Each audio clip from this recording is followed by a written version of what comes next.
Hey guys, what's going on? It's Eli, and back with me once again. One of them who had joined me reviewing Dark Knight is Elijah Goring.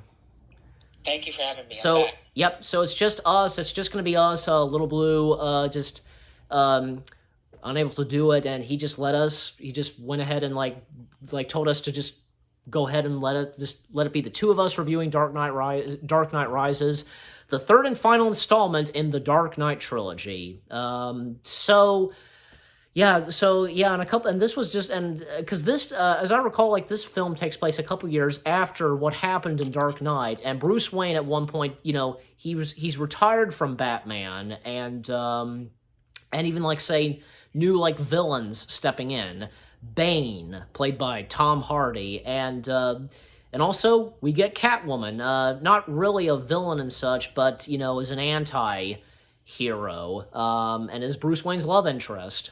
And also because a bit of mentioning of say of Harvey Dent and such, and trying to remember what else. Even like okay, but let's come to you, Elijah. What do you have to first say about Dark Knight Rises? Oh, thank you for letting me talk. Thank you very much, bro. I appreciate it. Well, of course, yeah. That's what friends are for. Yes.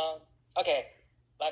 Getting into the introduction. Yeah, I remember the characters of the movie, and it's like it takes place like a couple of years. You're right.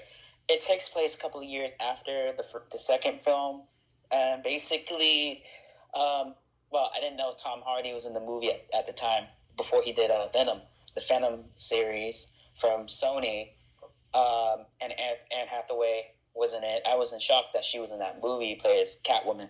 But the legacy of Catwoman pretty much is Michelle Pfeiffer, Yeah. Oscar winner Halle Berry, and now Oscar winner Anne Hathaway. And I remember Anne Hathaway. I remember her in Disney's The Princess Bride series. You mean Princess Diaries? Hmm? You mean Princess Diaries? Yeah, the movies like 1 and 2. Yeah. She did the sequel, and also Ella Enchanted, and I never seen Nicholas Nickleby, but I heard she was in it with Charlie Hunnam from Sons of Anarchy, and Nathan Lane from The Birdcage and The Lion King and Mouse Hunt, and Aaron Eckhart. Well, Aaron Eckhart is not in the movie, the sequel, the last film, and basically. I don't know if Morgan Freeman is in this movie recently. I'm not sure. Well, he was in Dark Knight Rises. Yeah. Oh, right, he was. Yeah. And the fact that this movie came out the same year as Men in Black 3 and Resident Evil Retribution, 2012 was like a decent year of films, Oh yeah, yeah. And especially, movies now in 2020. I'm Paranorman. I forgot Paranorman. Yep, and there was like say Wreck-It Ralph and the Avengers came out and the Amazing Spider-Man 2. It was the first movie. Yeah. So Spider-Man. No, it was oh yeah, it was. No, I'm sorry. Yeah, I said the Amazing Spider-Man 2. I should have said the Amazing Spider-Man, not 2. The 2 came out like 2014, like a couple of years after. Yes, 2 years after. Yeah, my mistake. So. No, you're good. Yeah. All right, but okay, so, and also another thing, because do you remember anything of like say like Tom Hardy as Bane and Anne Hathaway as Catwoman? Like, I guess most of like you said, okay, yes, you did establish on Anne Hathaway, but what about Tom Hardy as Bane? Tom Hardy. I said I'm gonna say this again. I know I said it earlier. I never saw his movies, but I usually know him from the Venom series and Star Trek Nemesis. That too. I remember that. I remember him too very well. Yes. Thanks for reminding me. Which we reviewed. What else movies he was? The Revenant with Leonardo DiCaprio. Yes. That was a good movie though. I ain't gonna lie. That was a really good film. Yep. The Revenant. Yeah, that got Leonardo finally winning an Oscar. So. It's been a long time. Oh my god. Yeah. Okay, but anyways, I'm trying to remember, like, oh yeah, because, like, I guess at one point, like, Bruce Wayne, he does, like, get stuck in this, like, giant, like, sinkhole or whatever, and he's trying to escape, and, like, that chorus that they're doing, like, hesh, mas, as he's climbing, and finally when he finally attempts to get out and like he climbs the wall and such, and also he has like a dream, like daydreamer, like vision of Ra's al Ghul appearing, once again played by Liam Neeson. Even earlier in the film, Bruce Wayne just lets Alfred go, and we don't really see Alfred like near the end of the film, and which I'll get to, and which we'll get to in a couple minutes. But also, Joseph Gordon as Robin, and that's literally the character's name, Robin, who is of course a police deputy and such, and I guess he would soon become Robin, I guess you could say, also because some cool scenes, like, well, Bane knows that Batman is Bruce Wayne. Even Catwoman / Selena Kyle finding out that Bruce Wayne is Batman, and the Bat, as at one point Little Blue called it in our review of Batman Begins, the Bat that because the glide, like the jet and such, but it's preferred to as the Bat, and as Lucius Fox calls it. Some pretty cool action sequences here and there in the film, and of course, like, in the streets of Gotham, and like Bane and Batman fighting all the prisoners, fighting as well, and also Ra's al Ghul's daughter, Talia al Ghul, being in this too.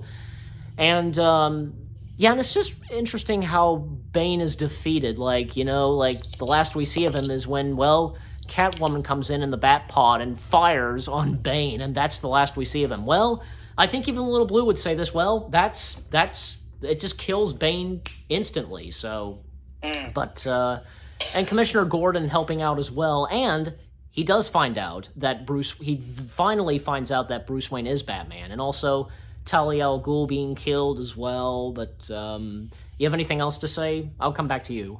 Okay, yeah, sure. It's funny, the Leeson, what it is? I thought, I think of, oh man, I messed up. It's funny that Liam Neeson was in the movie. I known him from Taken movies. Basically, yep. Taken is one of my favorite movies of all time. I like the concept though, but I feel like this movie is like a hybrid concept of the sequel, like the second film, but it takes place after, like I said. I was in shock that they add new casting of that movie, and Anne Hathaway and Tom Hardy's in the movie together, and the budget of that movie made so much money. It's a lot of money on the box office. It was a hit. It was a bomb. It was a box office bomb. Not like in a bad way, like in a good way, but people, and I haven't seen The Dark Knight for a long time.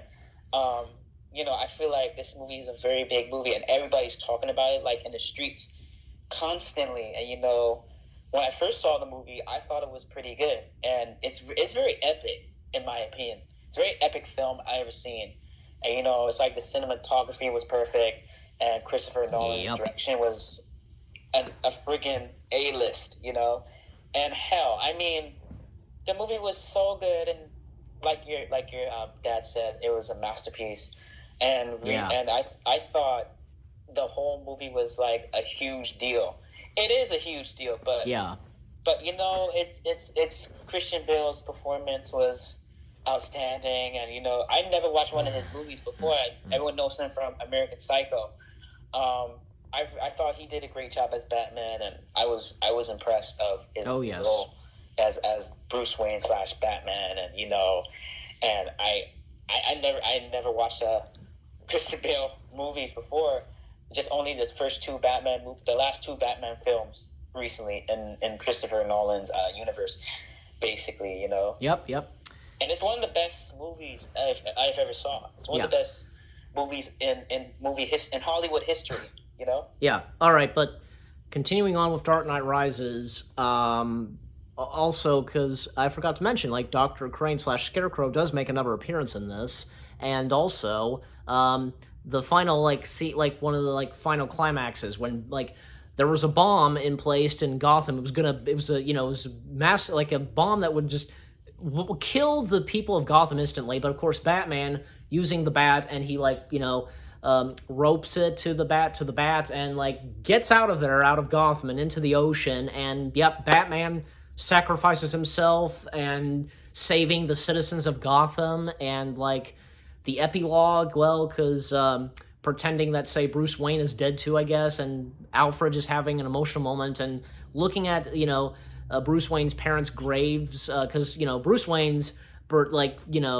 tombstone, like, right next to his parents' tombstones, and just Alfred turning to their tombstones and just saying, I failed you, just breaking down. And when Robin is discovering the Batcave, and also, because, of course, we do see that Bruce Wayne did survive. He managed to survive, of course, instantly. And besides, he's Bruce Wayne, so, he could do anything. And he and Selina Kyle are now together. And the one last shot where we see Robin, like, he gets on top of this platform, it lifts him up, and boom, the movie ends, and that's it for the trilogy. And another thing I want to also establish, the only ones that do know that Bruce Wayne is still alive are, of course, Gordon, Lucius Fox, Alfred, and, of course, Selina Kyle. So they're the only ones that know that Bruce is still alive, But yeah, The Dark Knight Rises was good, and a perfect way for this being the final film in the Dark Knight trilogy.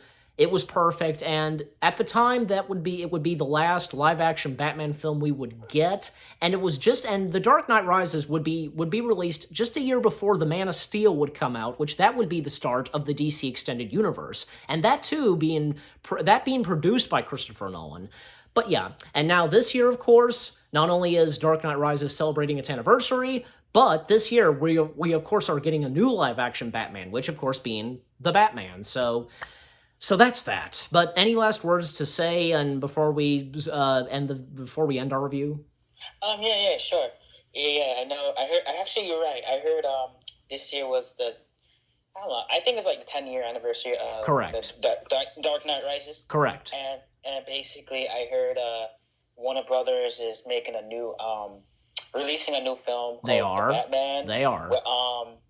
With Robert Pattinson from Twilight series and Tenet. And Harry Potter. And Harry Potter. And one of the Harry Potter series. The Goblet of Fire is Cedric Diggory. That I never watched all Harry Potter, but I watched some of them. Okay. I thought of Robert Pattinson's performance in Twilight.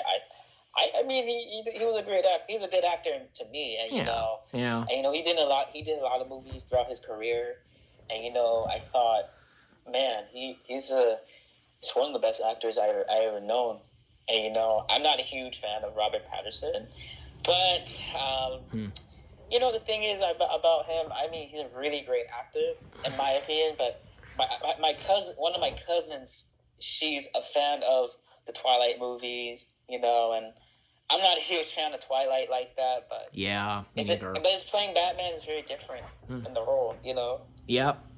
And I think that was his third Warner Brothers movie that he done. The Batman. Yeah. After 2 films from the same studio, Probably, yeah. But I thought of the Dark Knight Rises. The Dark Knight Rises was really good, but epic and insane. Insane than ever. And I was just gonna say, how do we rate The Dark Knight Rises?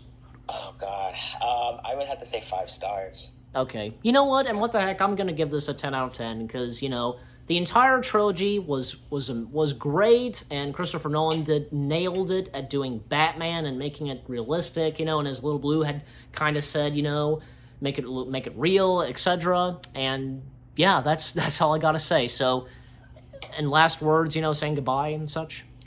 Well, hope you stay safe and watch great movies as you can. Yes. Or whenever you get a chance, Yes. So there you go. And thank you once again for joining me, Elijah, reviewing the last Dark Knight film. Anytime. Yes. And for me, we hope you guys enjoyed our review of Dark Knight Rises. Let us know what you thought of our review and what you think of Dark Knight Rises. Leave comments and give this review a like as always. More reviews coming your way. They're going to be awesome. Keep looking forward. And the Batman review marathon is still continuing, and up next we are coming back to the realm of animation. So we'll see you guys in the next video/review. Take care, and peace out.